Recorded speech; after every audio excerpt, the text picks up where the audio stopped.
Now let us move further and consider another case. Case D. So let us say there is a mechanism as shown in this diagram. Now you can see that there are three links. One link is AB, another link is BC, and third link is CD. Let us analyze or find out ICR for each link separately. We have now seen in previous problem that number of ICRs are equal to number of links. So as there are three links in this particular diagram, there will be three ICRs. So let us start with one by one. There is first link AB. So it is simple. This point A is a fixed point and it will not move. Hence, the velocity of this point A is 0. And we know that ICR is a point of zero velocity. So now what I can write, this is only my point I1. Now let us say link CD. Again, if you observe, link CD is hinged at point D. That means this D point will not move, or we can say it is a point of zero velocity. Hence, I can say this is my another ICR, or I will name it as I2. So we have already found out ICR for AB. We have found out ICR for CD. Now what remains is ICR for link BC. Now as there is no hinge or something, so we can't directly find out what is the point of zero velocity. So if we are not able to find out directly, what we will do? We have our simple logic. We will just draw perpendiculars to velocity at points B and C. So if you observe it, if you observe this part, if this AB is rotated in this particular manner by omega AB, the velocity of B or point B will move in this direction, or the velocity of B will be in this direction. Now as this B moves here, this point C will move in this direction. So let us say this is BC. So now we know the directions of velocity at B and velocity at C. After knowing the direction of velocities, what we do? We just draw the perpendiculars to velocities. So I will draw the perpendiculars to velocity. So one perpendicular is here, another perpendicular is here. So wherever the perpendicular to the velocities meet, that point is known as ICR. So this is my ICR for link BC. Now one shortcut. First shortcut is this one only, which we have already seen. Wherever there is a hinge, that will be ICR. Now let us say for BC. For BC, now we have assumed some motion, that if this link turn by this angular velocity omega AB, the velocity will be in this direction, this velocity will be in this direction, and then we found out the ICR by drawing the perpendiculars. That was by purely concept. But now let us see the shortcut. What is the shortcut? That without drawing the perpendiculars, we can also find ICR. That's a shortcut method. Now how to draw that?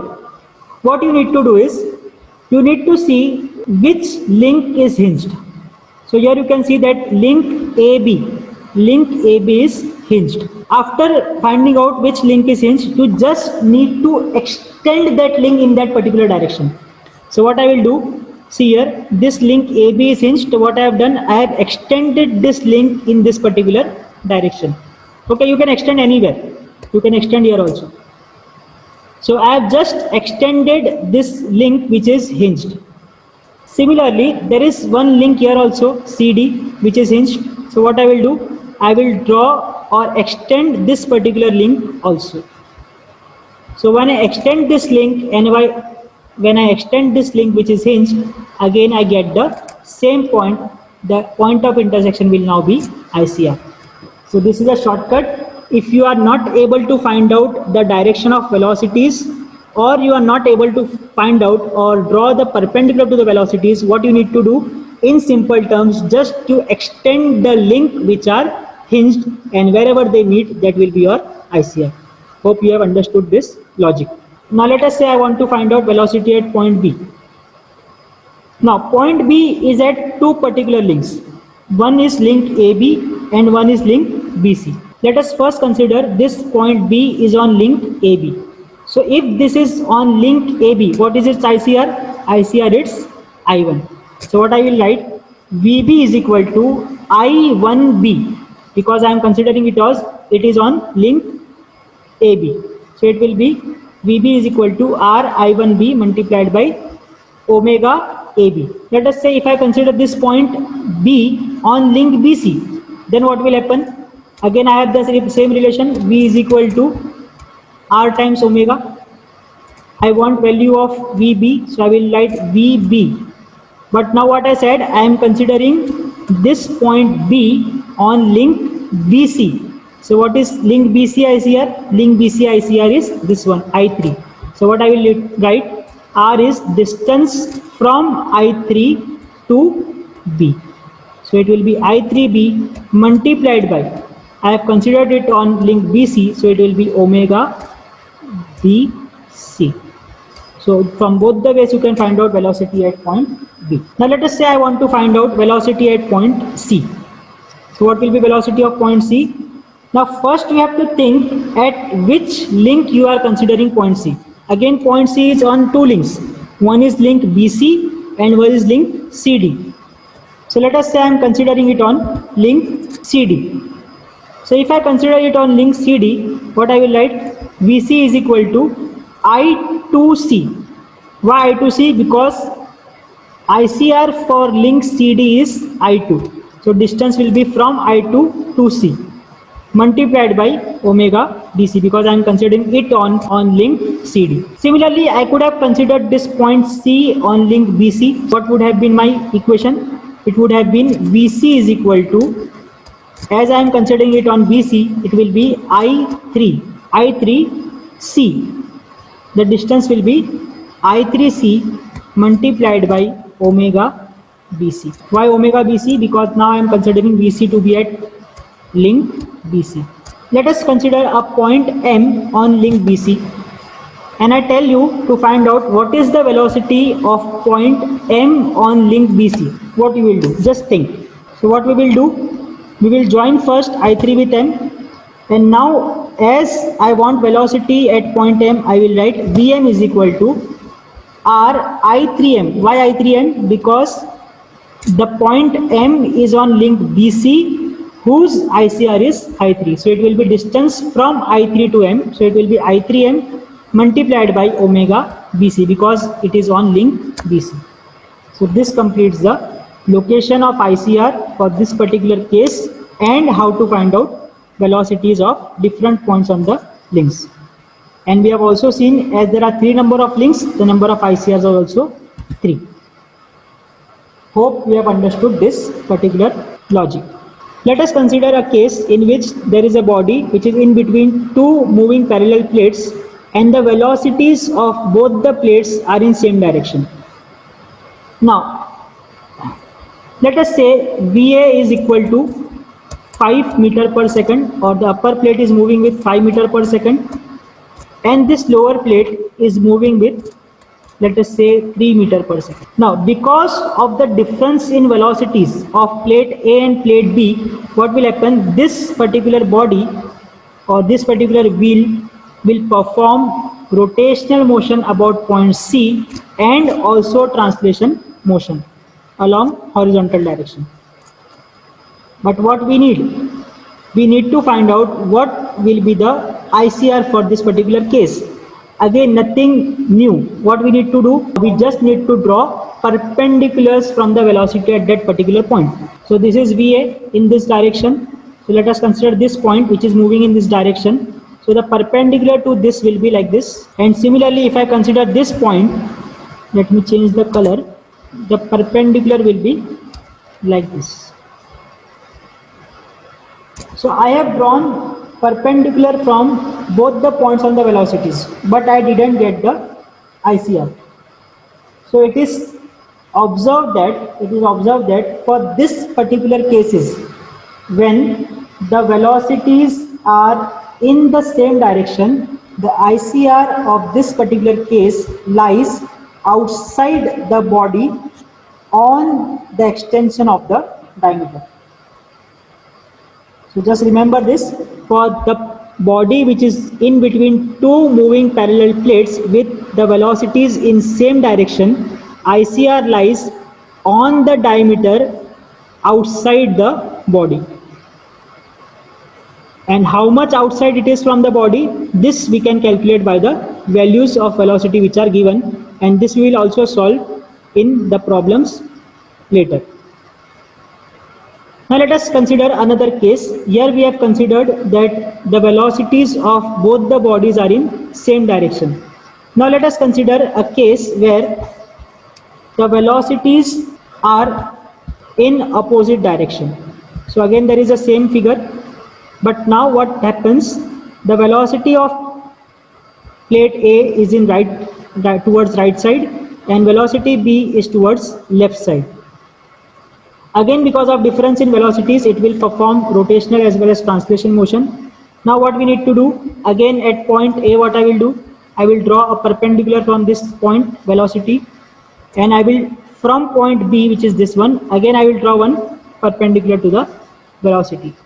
Again we cannot find out a point which is the ICR, but it is certain that it will lie anywhere on this particular line only. So it is said that the ICR for a body which is in between two parallel plates having velocities opposite direction, the ICR always lie on the diameter and inside the body. So ICR can be anywhere on the diameter inside the body, and the location can be found out by the values of velocity which will be given. So just to summarize, for the body moving in between two parallel plates having same velocity direction, ICR lies on the diameter line and outside the body, while if the velocities of the plates are in opposite direction, ICR lies on the diameter line but inside the body.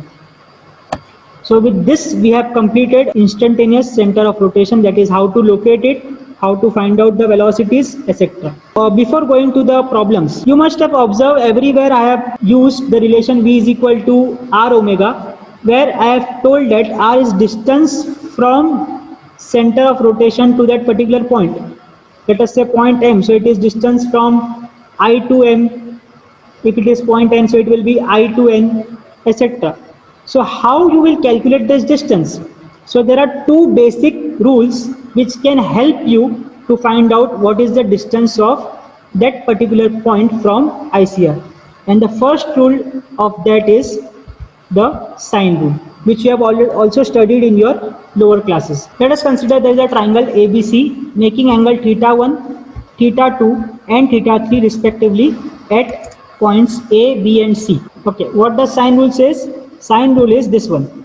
AB divided by sine θ2 will be equal to BC upon sine θ3 will be equal to AC upon sine θ1. It's quite simple. What you need to do, you need to just name the side. Let us say I am using side AB. So this is side AB, this one side AB. So you just need to see what is the angle which is opposite to this side. So if you can observe, the opposite angle to this side AB is θ2. So what I will write there, side that is AB divided by sine of θ2, which is the angle, opposite angle, will be equal to, let us now consider another side. Another side, let us say it is BC. So if the side is BC, what is the opposite angle? Opposite angle will be θ3. So what I will write, BC divided by sine of θ3, and this will be equal to, the third side is AC. So if this is the side AC, the angle will be, opposite angle will be θ1. So it will be AC divided by sine of θ1 will be equal. If I tell in the statement part, it is, what is sine rule? It is the ratio of side divided by sine of opposite angle. That's it. Okay, and just a hint where to use sine rule. So sine rule will be used when all three values or all three angles will be given, or we can find out all the three angles, and at least one side of the triangle is given. So when we can find out three angles of the triangle and one side, you can apply sine rule.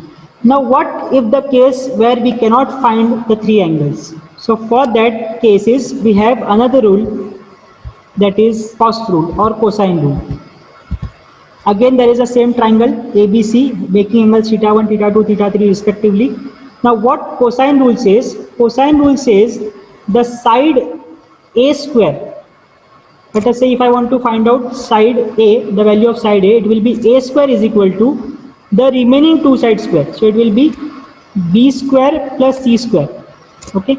If I want to find out side A square, it will be B square plus C square minus, it is same, C, 2BC cos of the opposite angle. That's it. So in front of A, the angle is theta 2. So I will write A square is equal to B square plus C square minus 2BC cos theta 2. Let us say I want to find out B square. So what will be formula? It will be B square is equal to, so now here B we want to find out. So the remaining ones are A and C. So it will be A square plus C square minus 2AC. What will be angle? Opposite angle to B is theta 3. So it will be cos of theta 3. Similarly, C square will be equal to A square, the remaining ones A square plus B square minus 2AB cos of theta 1. Why theta 1? Because the angle opposite to C is theta 1. So this is what all about cosine rule. Now when cosine rule has to be used? Cosine rule has to be used when there is one angle, at least one angle which is given and two sides are given.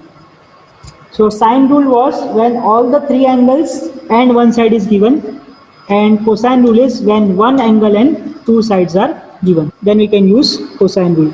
So with this we have completed the entire theoretical part of the topic, that is kinematics of rigid bodies, in which we will use a popular method known as instantaneous center of rotation method, also known as ICR method. So from next class onwards we will start applying this logic or concepts to the various problems. Thank you.